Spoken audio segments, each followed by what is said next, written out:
So, dear students, we welcome to this NPTEL course on analog electronic circuits. Myself Pradeep Mandal from ENEC department of IIT Kharagpur.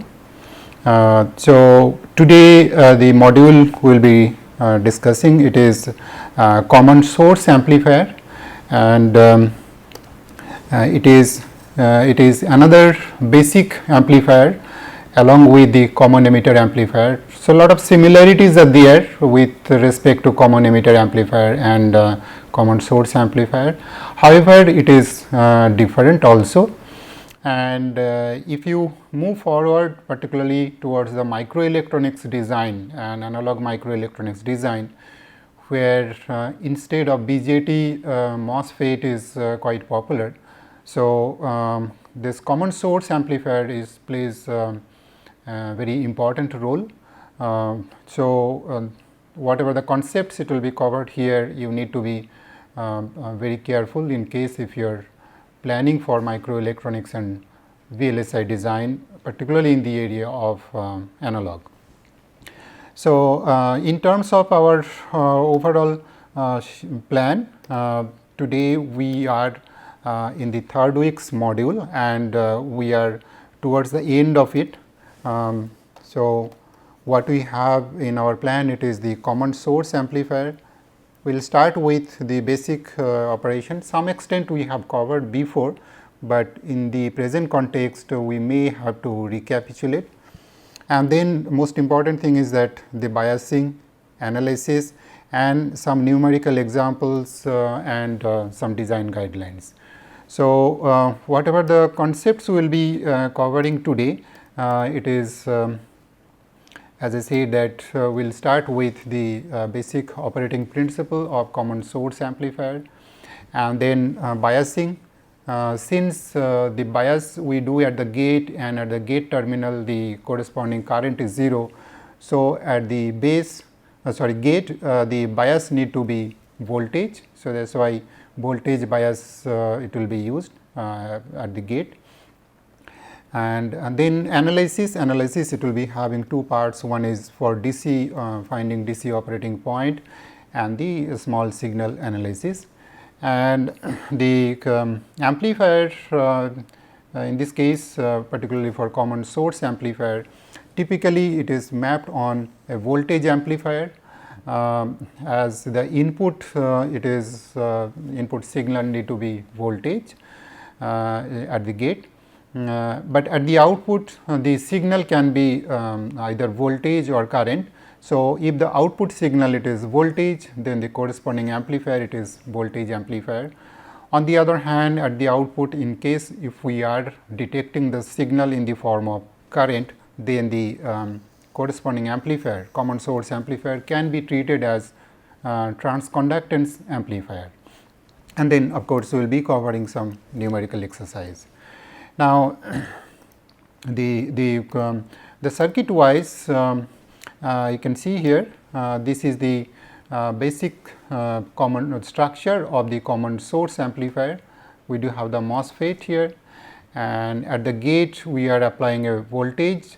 So, it is having the DC part along with the signal part, and as I said that normally it is considered as voltage amplifier.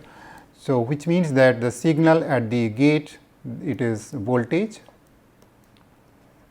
and the output of course the signal can be either voltage or current, and so we will be discussing now at least the output signal in the form of voltage. So, we call it is voltage amplifier. So, the input, as I said that input signal it is basically we are feeding at the gate, and we observe the output at the drain, and hence the source terminal it is common for both input port and the output port. So, that is why we call this structure it is common source amplifiers. So, this source terminal it is common for both the ports. So, that is why you call it is common source amplifier. Now, the biasing aspect for this circuit, it is as I said that it is voltage bias in nature, and yeah. So, as I said that the biasing at least at the gate need to be voltage, because the DC current here, if I say that I capital G, that is equal to 0. So, the gate voltage need to be sufficiently high, and while you are keeping this gate voltage connected from a signal source, we assume that the gate current is 0, which is practically the case. Now, most of the time we will be dealing with this device, which is called enhancement mode device. To turn it on, we require a DC voltage at the gate with respect to source. So, we say that this VGS, this voltage we require so that the device is on, and typically this voltage should be few hundred or maybe even few volts higher than threshold voltage of the device. So, gate to source node voltage, should be having a positive DC to keep the device on. Not only positive DC, it should be higher than threshold voltage of the transistor. On the other hand, the gate voltage, it should be sufficiently high, so that this terminal, the drain terminal with respect to gate, it satisfies a condition, so that the pinch off it is happening at the drain end, or to be more precise, the gate voltage or rather drain voltage should be higher than gate voltage minus VTH. So, we need to satisfy this condition not only for DC, but also whenever the signal it is present there. So, the DC voltage at the drain, it should be sufficiently high, so that even if you have the signal, at least this minimum voltage at the drain, which is incidentally this is output voltage, it should be sufficiently high and satisfying this condition. So, to keep the device in saturation region, we require this condition. We may keep this equal to also. So, in fact, to be more precise, not only the DC voltage, but also the instantaneous voltage. So, I should say that capital V small d should be higher than or equal to the gate voltage, which may be having the DC part as well as the signal part, and then this condition need to be satisfied. Or we can say that VDS, since source is common, we can write VDS should be higher than VGS minus VTH. So, the role of keeping this output voltage, this DC voltage sufficiently high, so that the transistor remains in saturation. And as I said that the gate terminal current, so this terminal current has DC current. So, the biasing here need to be voltage. So, we will be discussing little detail of the practical circuit, but just before going to the practical circuit, as I said that we like to treat this circuit as a voltage amplifier, and which means that this circuit we need to map into a voltage amplifier model. So, we have discussed that voltage amplifier model. So, similar to common emitter amplifier, here the model here it is given. So, this is the voltage amplifier.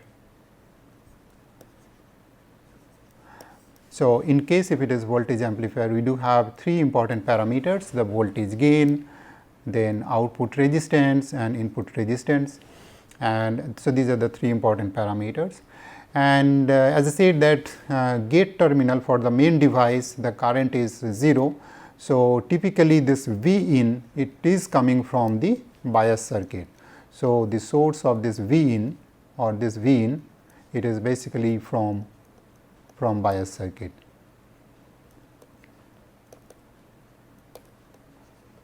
Okay. And so the small signal equivalent circuit, it will be mapped into this model in case if we like to treat as voltage amplifier. On the other hand, in case if you are looking to map this amplifier into say transconductance amplifier, where the output we like to treat as current. So, in case if you are looking for transconductance amplifier,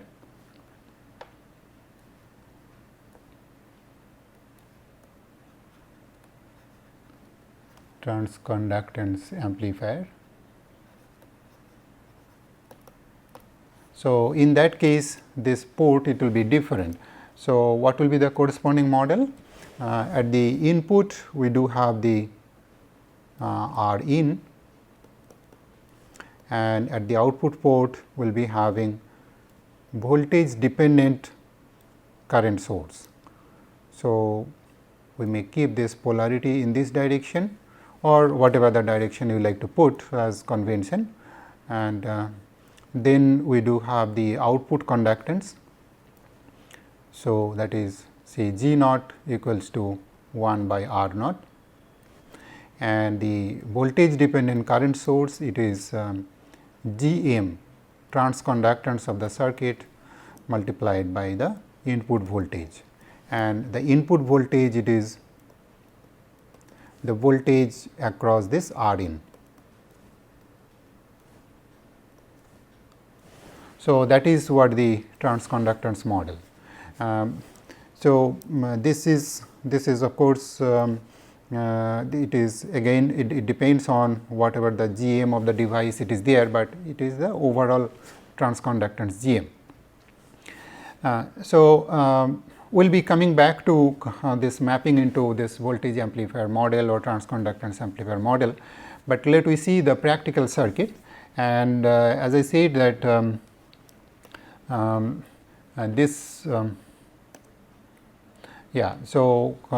we are going to look into the practical circuit, how we generate this bias.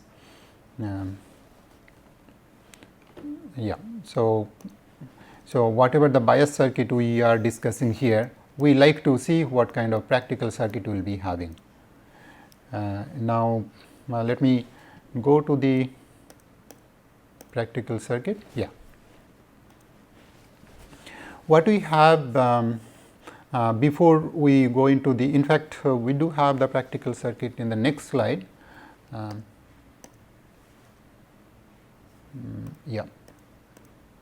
So, we will be discussing this practical circuit, but before that let we recapitulate what we have covered before, namely the analysis of this circuit.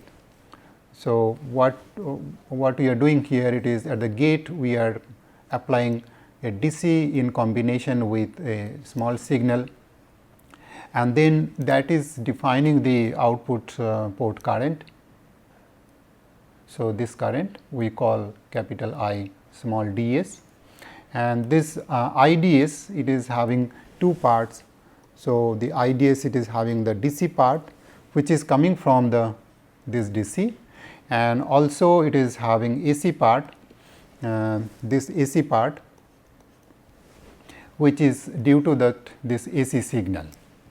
And if you see the device characteristic equation we have discussed before, which is K divided by 2 W by L of the transistor multiplied by VGS minus VT square. Now, here of course, we are ignoring this 1 plus lambda VDS part. So, we are assuming that this part is approximately equal to 1, or namely this lambda, it is so small, we are approximating this one. That is fair enough in this case. Later we may have to consider that term also, but for the time being let me draw up this part. And then as I said that it is the VGS, which is from outside we are giving which is having the small signal part, and then also it is having the DC part. We do have the DC part. So, if we rewrite this equation, we can get two parts. One is the k by 2 W by L VGS minus VTH square, which is independent of the small signal part, and then also we do have k W by L into VGS minus VTH into small VGS into small VGS, then plus we still have one more term which is k by 2 W by L into VGS square part. And if we approximate, if we ignore this this equation, the second order term in this equation, namely this part, compared to this linear part. So, we are dropping this part to 0 by comparing the linear term. Then what we have, it is the DC part and then the small signal part. So, this is the DC part, which is representing this DC part independent of the small signal. On the other hand, we do have the AC part. So, we do have this part is the AC signal. So, we can say that this signal part, AC part, it is function, the current signal, it is function of the voltage signal at the input, or we can say that this small IDS, it is function of the input voltage, and the remaining part of this expression, it is function of the DC part. In fact, if I consider the expression of IDS is given here, this term, the only the DC dependent part can be rewritten in this form. Typically, one of these two forms it is used. In fact, we do have the third expression also, but either this one or this one it is used, multiplied by, of course, this VGS. So, we can say that IDS equals to this part, which is referred as transconductance into VGS, and this GM transconductance of the device, it is this one, or it may be in this one, either form it is fine. So, both are representing the transconductance of the circuit. So, which means that the small signal current at the IDS here, it is actually I should say IDS in short form, we can say that GM into VGS in the linear form, and then we do have the DC part. So, as I said that both these currents are flowing from drain to source, and both the components are flowing through this RD. So, we do have small IDS, and also we do have the DC part, namely capital IDS. As a result, we do have a voltage here which is VDD minus this drop. So, the output voltage it is having an expression, this VDD minus RD multiplied by the total current, and in the total current, as I said, that it is having DC part as well as the small signal part. So, if I multiply these two terms, what we are getting here, it is the DC expression of the output voltage, and then the remaining part, namely minus RD into IDS, that gives us the small signal part. And this is by the definition of this GM here, it is or the expression of the GM here, it is minus RD into GM into VGS. Okay, so that is the V out.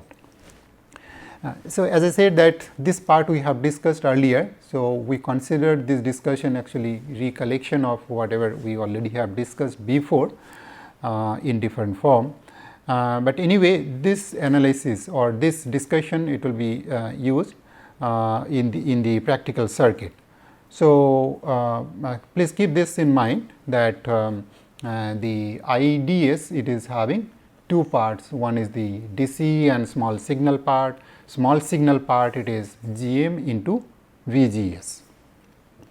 So now let's move to the practical circuit. As I said, before we go into the small signal analysis, let me talk about the DC analysis part. So as you can see here, the DC voltage here, it is generated by this VDD and the potential divider constructed by R1 and R2. So I should say that this gate voltage or gate to source voltage VGS, earlier we are talking about VGS equals to VDD multiplied by R2 divided by R1 plus R2, right. So that is the DC voltage we are applying here. So that is this voltage, capital V, capital GS. And then we need to be, it is important to make a note that unlike BJT, the voltage here, it is remaining unchanged even if you connect the transistor there. Unlike BJT, where the base current it was there, and then we are ignoring the base current compared to the main current, the current flowing through the bias circuit. However, in this case, this gate current anyway it is 0. So I capital G, it is 0. So even if you connect the transistor, the voltage at this point, DC voltage at this point remains the same as whatever it is given by this expression. And then once we have the DC voltage, we do have a signal coming to this gate through this capacitor. So this C1, signal coupling capacitor C1, it is allowing this signal coming to the gate, and if the signal frequency and this RC time constant, it is satisfying a condition. So we can say that this most of the signal, it is directly coming to the gate and making this VGS fluctuating over this DC, or I should say that small signal part, it is riding over the DC part. So with this arrangement, we are making the series connection of the signal and the DC voltage here. Now with this VGS, of course, the DC and AC combination, it is producing the small signal current here, and IDS, as I said before in the previous slide discussion, in addition to we do have capital IDS, and the voltage here, as I said, that it is having a DC part which is VDD minus RD into IDS. So this is the V out part, V capital out. So that is equal to VDD minus RD into I capital DS. And then on top of that, we do have the signal. We do have the small signal. So we do have the small signal riding over this DC, and then this small signal, it is, as we have discussed before, that V small out equals to minus RD into GM into VGS. So note that this provides amplification, and then also it is having a minus sign. So input here and output here, they do have 180 degree phase difference, and then of course, it is having a gain. And we assume that while the signal it is riding over the DC, the transistor here it is remaining in saturation region, namely the condition to keep the device in saturation, which is VDS or capital V out, it is higher than VGS minus VTH. So, that is the assumption. Okay. So, at this output now to suppress the DC part, what we are doing here, it is we are putting the other capacitor C2 and then we are removing the DC part and then we are extracting the signal part at this point, right. So, that is the circuit here. Now, if we consider the small signal part, if we like to drop the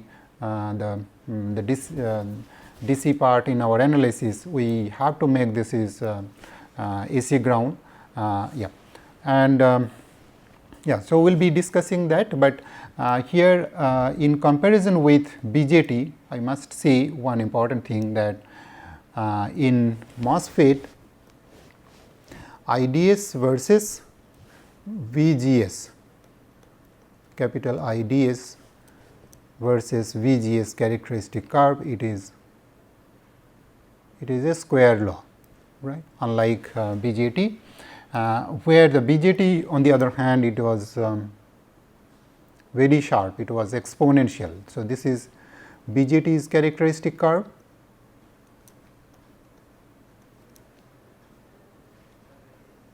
and the blue one, it is MOSFET. So, what is the main important point we must convey here? It is that for BJT, even if you consider say wide range of the current, the corresponding voltage from emitter to base to emitter voltage, it is approximately equal to say 0.6 or 0.7 volt, what we call VB1. On the other hand, if I consider the MOSFET, we do, depending on different values of currents here, the corresponding VGS, it is quite different. So, the voltage here, since we are making this biasing by voltage, the corresponding voltage should be such that the required currents are obtained. So, the DC voltage at the gate for the MOSFET and the corresponding target current, the DC current is very important. So, we need to frequently use this square law equation for this characteristic curve, namely IDS equals to K W by L, W by 2L rather, VGS minus VT square. So, this equation you have to use. So, the procedure here it is that if you have a target value of this current and then if you know this parameter or transconductance factor and then also the VTH, from that we have to calculate, we have to back calculate rather required VGS and then you can find the voltage here. We will discuss this one in the numerical example again, but that is the basic difference between the biasing of common emitter amplifier versus common source amplifier. For common source amplifier, we have to use this square law again and again, whereas for BJT only VB on is good enough, right. So, okay. So, we are talking about the small signal equivalent circuit of the practical circuit shown here. So, yeah, yes. So, before okay, sorry, most of the discussion probably which we have done just now, we already have yeah, we do have this slide for the discussion, but again I like to say that this expression of this IDS, it is having explicit expression in terms of VGS, and the this equation is getting represented by this voltage dependent current source. It is in fact function of VGS and also the VDS, but then VDS dependency it is only through 1 plus lambda VDS part, and typically we drop this part considering this is approximately 1. So, we may say that IDS is function of VGS, and the VGS it is having a DC part and the small signal part, and so this equation we frequently use. So, the previous circuit what we have considered the practical circuit. So, this circuit when we will be analyzing, we need to replace that device. We need to replace the device by we need to replace this divide by its equivalent model, and in the equivalent model what we mean is that this IDS function of the VGS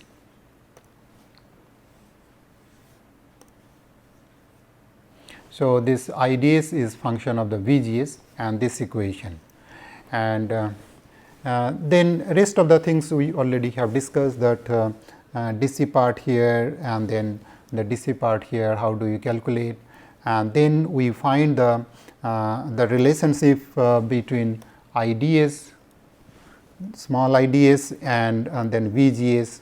So, what we have here, it is IDS equals to K W by L VGS minus VTH into VGS, and what we said is this part, it is the GM part.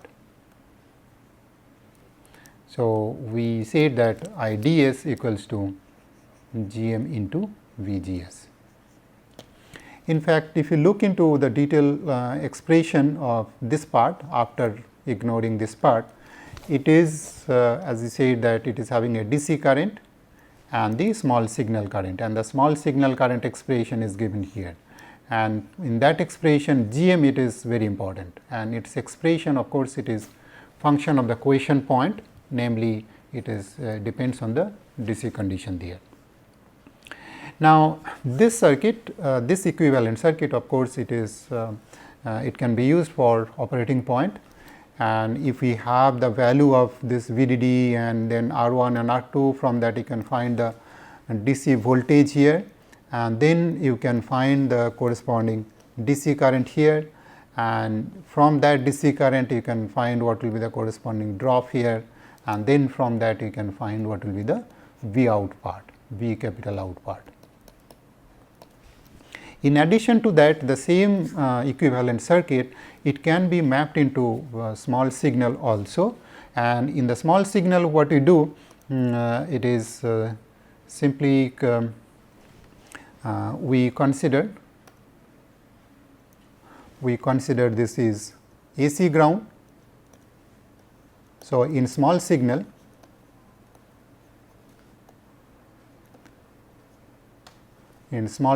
analysis,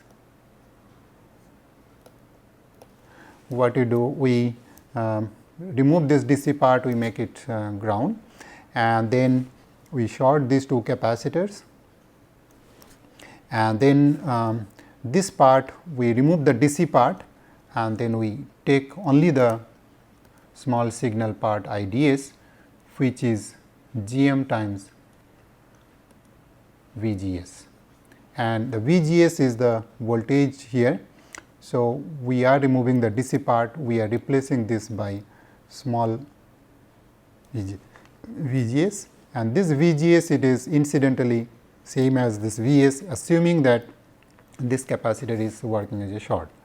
So, by doing this conversion, namely the capacitors into short circuit, DC voltage to be 0, removing DC current and we are getting the corresponding small signal equivalent circuit.